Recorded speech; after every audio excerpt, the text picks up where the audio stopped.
pessoal, bem-vindos mais uma vez ao canal Ler é Preciso. Eu me chamo Josébes Lopes.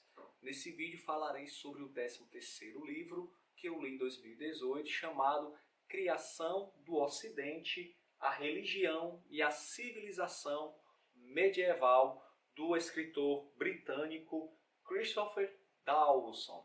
Christopher Dawson ele nasceu no país de Gales em 1889. Ele se formou em História no Trinity College, na Universidade de Oxford, e durante muitos anos ele ensinou História nas universidades na Inglaterra e escreveu 24 livros a respeito de literatura, antropologia, sociologia, filosofia e teologia.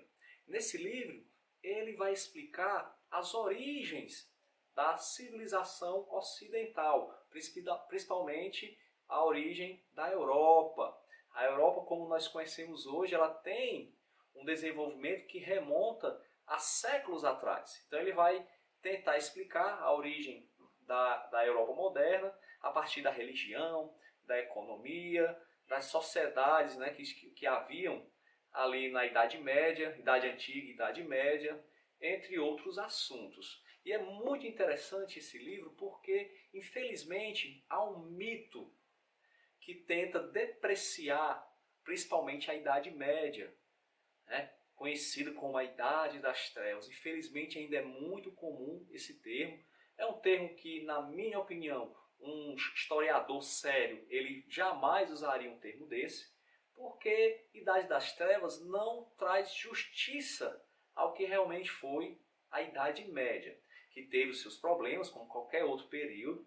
No entanto, tiveram também muitas coisas boas. Talvez, do ponto de vista econômico, a Idade Média realmente não tenha muito a acrescentar.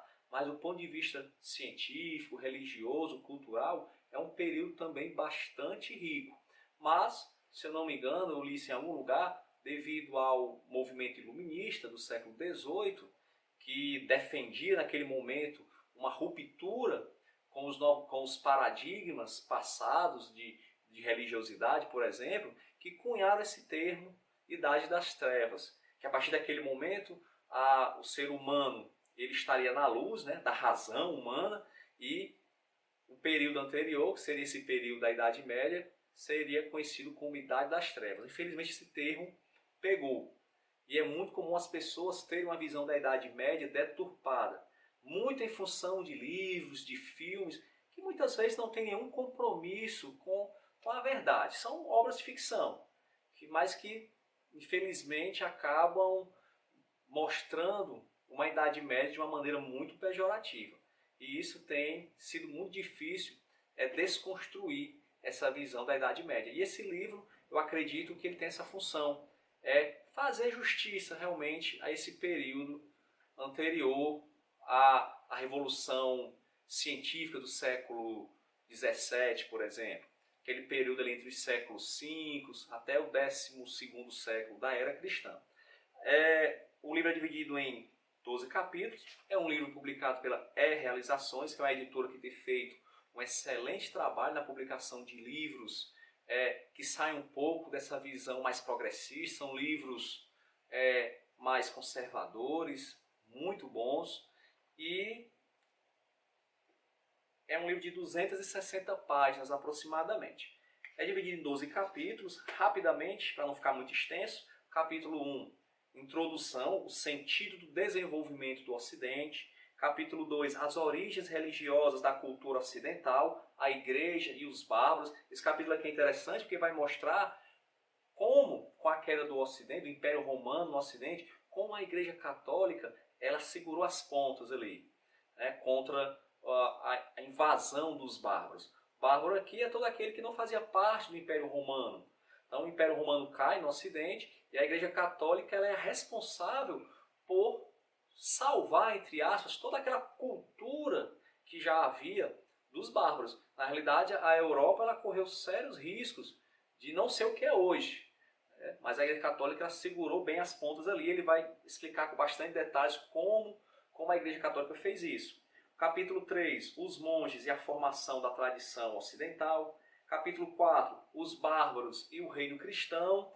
Aí vai mostrar essa questão de um reino único na Europa, um reino cristão, né? Um rei sobre o direito divino de governar, um homem escolhido por Deus para governar a Europa. Então toda Christopher Dawson vai explicar como essa ideia foi se perpetuando pela Europa.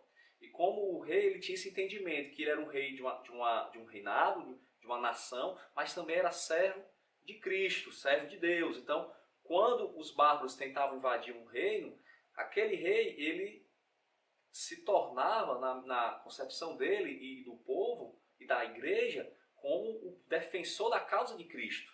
Então é bem interessante esse capítulo. O capítulo 5, a segunda devastação e a conversão do norte, vai mostrar aqui a invasão dos povos nórdicos, dos vikings, principalmente na Inglaterra, no século 8, século 9. Tem uma série bem interessante chamada Vikings, que explica bem esse período. Agora, explica bem entre aspas, não tem também nenhum compromisso com a verdade histórica, é ficção. Mas é interessante na série que nós percebemos como foi esse primeiro contato entre a Europa cristã e os vikings, né, nórdicos, e como o evangelho, como o cristianismo, ele chega nesses países escandinavos. É bem interessante. Capítulo 6, a tradição bizantina e a conversão da Europa oriental. Capítulo 7, a reforma da igreja no século XI e o papado medieval. Aqui no século XI vemos já algumas reformas, alguns reformistas dentro da igreja, que na realidade não queriam outra igreja, mas queriam mudar algumas coisas que eles viam que não estava legal. Diferentemente da reforma protestante que teve no século XVI. Aliás, a reforma protestante do século XVI, no início também não visava romper com a igreja católica. Mas isso aí é uma outra história, não cabe aqui discutirmos isso. Capítulo 8, o mundo feudal, cavalaria e cultura da corte. Outro capítulo bem interessante porque ele fala sobre a questão dos cavaleiros. Cavaleiros sofrem muito nas mãos dos diretores de filmes, que muitas vezes mostram os cavaleiros como aquela pessoa egoísta, aquela pessoa sanguinária, e na realidade não era bem assim. Havia todo um código de ética, de conduta do cavaleiro.